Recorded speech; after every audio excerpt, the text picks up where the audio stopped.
ఆదివాసీ, జై ఆదివాసీ. చాలా సంతోషం. గౌరవ ముఖ్యమంత్రి రేవంత్ రెడ్డి గారు ఈ ప్రాంతం వాసి, తన ఆలోచనలకు అనుగుణంగా మీ దీవెనలతో తెలంగాణ రాష్ట్రంలో ఇందిరమ్మ ప్రభుత్వం వచ్చి సంవత్సరమున్నర అయింది. పోయినసారి మన గిరిజనులకి ఇందిరా గిరి వికాస్ కార్యక్రమం ద్వారా సౌర విద్యుత్ ఏదైతే ఇస్తారో ఆ కార్యక్రమం రోజు నేను కూడా ఇక్కడికి వచ్చాను. గౌరవ ముఖ్యమంత్రి గారు మిగతా మంత్రులు అందరం వచ్చాం. ముఖ్యమంత్రి యొక్క ఆలోచన, ప్రభుత్వం యొక్క ఆలోచన ఎలా ఉందో మీరు చాలా స్పష్టంగా చూశారు. పేదోడు ప్రభుత్వం అంటే ఏంటో గడిచిన 10 సంవత్సరాల క్రితం ఉన్న ప్రభుత్వాన్ని చూశారు. ఈనాటి ఈ ఇందిరమ్మ ప్రభుత్వాన్ని మీరు ప్రత్యేకంగా చూస్తున్నారు. ఈ ఇందిరమ్మ ప్రభుత్వం అంటే పేదోడు కష్టాలు తీర్చడానికి ఉన్న ప్రభుత్వం, పేదోడు బాధల్లో పాలు పంచుకోవటానికి ఉన్న ప్రభుత్వం, పేదోడు మనసెరిగి నడిచే ప్రభుత్వమే మన ఇందిరమ్మ ప్రభుత్వం. ఒక్కటే మీరు ఆలోచించండి. ఆనాటి ముఖ్యమంత్రి తను నివసించటానికి, తను ఉండటానికి హైదరాబాద్ లో పాత వసతులు, పాత బిల్డింగ్లు ఉన్నా దాన్ని పక్కన పెట్టి నేనుండటానికి ప్రగతి భవన్ అని సుమారుగా 2000 కోట్ల రూపాయలతో ఒక పెద్ద ఇల్లు కట్టుకున్నాడు. ఆయన అయితే 2000 కోట్ల రూపాయలతో ఇల్లు కట్టాడు. కానీ ఎన్నికలప్పుడు మాట ఏదైతే పేదోళ్ళ కోసం ఇల్లు ఇస్తానని చెప్పాడో, బిడ్డ పెళ్ళైతే అల్లుడొస్తే ఏడబడుకోవాలనో, కొడుక్కి పెళ్ళైతే కోడలు వస్తే ఏడబడుకోవాలనో నోటి మాటలు నేలక మీద నుంచి చాలా తీయగా చెప్పాడు. కానీ ఒక్క పేదోడు కూడా ఇల్లు మాటలకే పరిమితమయ్యాడు. మాటలు చెప్పి 2 సార్లు అధికారంలోకి వచ్చాడు.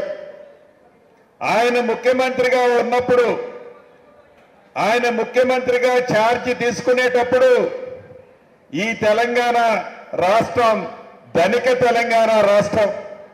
ఇందాక జూపల్లి గారు చెప్పినట్లు అటువంటి ధనిక తెలంగాణ రాష్ట్రాన్ని ఎక్కడ అప్పు దొరుకుతున్నా, ఎవరు అప్పిస్తున్నా, ఎంత వడ్డీ అయినా పర్వాలేదు మీరు డబ్బులు ఇవ్వండి అని 8,19,000 కోట్లు అప్పు చేశాడు తెలంగాణ రాష్ట్రంలో.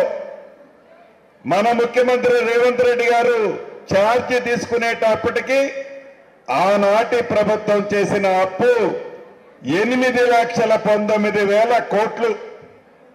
అయినా కూడా ఆ ప్రభుత్వం ఏవైతే సంక్షేమ కార్యక్రమాలు అరా కొర మంచి కార్యక్రమాలు చేస్తే ఆ మంచి కార్యక్రమాలన్నీ ఏది ఆపకుండా ఆ కార్యక్రమాలన్నిటినీ చేస్తూనే, ఆ కార్యక్రమాలన్నీ పేదోడికి ఇస్తూనే, అప్పులున్నాయని తెలిసి కూడా ఆనాటి ముఖ్యమంత్రి వ్యవసాయం చేస్తే దండగా, ఊరేస్తే మీరు ఉరి వేసుకున్నట్టే అని చెబితే వ్యవసాయం దండగ కాదు పండగని మన గౌరవ ముఖ్యమంత్రి రేవంత్ రెడ్డి గారు మన ఇందిరమ్మ ప్రభుత్వంలో చెప్పి అన్న మాట ప్రకారం 10 సంవత్సరాల్లో వాళ్ళు చేసిన రుణమాఫీ 17,000 కోట్లు. 10 నెలల్లో మీ ఇందిరమ్మ ప్రభుత్వం చేసిన రుణమాఫీ 21,000 కోట్లు. అంతేకాదు మొన్న మీరు చూశారు, టింగ్ టింగ్ టింగ్ టింగ్ అంటూ మీ సెల్ ఫోన్లు 9 రోజులు మోగాయి. ఈ 9 రోజుల్లో 9,000 కోట్ల రూపాయలని రైతును రాజు చేసే దాంట్లో రైతు భరోసా ఇచ్చిన ప్రభుత్వం మీ దీవెనలతో వచ్చిన ఇందిరమ్మ ప్రభుత్వం. అంతేకాదు ఈ ఇందిరమ్మ ఇల్లు కూడా 10 సంవత్సరాల్లో వాళ్ళు మొదలుపెట్టిన 96,000 ఇల్లు, పూర్తి చేసిన 63,000 ఇల్లు, ఇంకా మొండిగోడలతో ఉన్నాయి 33,000 ఇల్లు. వచ్చేటప్పుడు దారిలో చూశాను, మన అచ్చంపేట నియోజకవర్గంలో కూడా మొండిగోడలు ఇళ్ళు ఉన్నాయి. గౌరవ కలెక్టర్ గారికి ఇంతకుముందు చెప్పాను, ఒక్క అచ్చంపేట నియోజకవర్గమే కాదు, ఒక్క ఈ జిల్లానే కాదు, రాష్ట్ర వ్యాప్తంగా ఆనాటి ప్రభుత్వంలో ఏవైతే మొండిగోడల దాకా కట్టి వదిలేసి ఉన్నాయో, ప్రజా ప్రభుత్వమైన మన ఇందిరమ్మ ప్రభుత్వంలో ఆ ఇళ్లన్నీ కూడా పేదవాళ్ళకిచ్చి పూర్తి చేసే బాధ్యత మీ దీవెనలతో ఉన్న ఇందిరమ్మ ప్రభుత్వం తీసుకుంటుంది.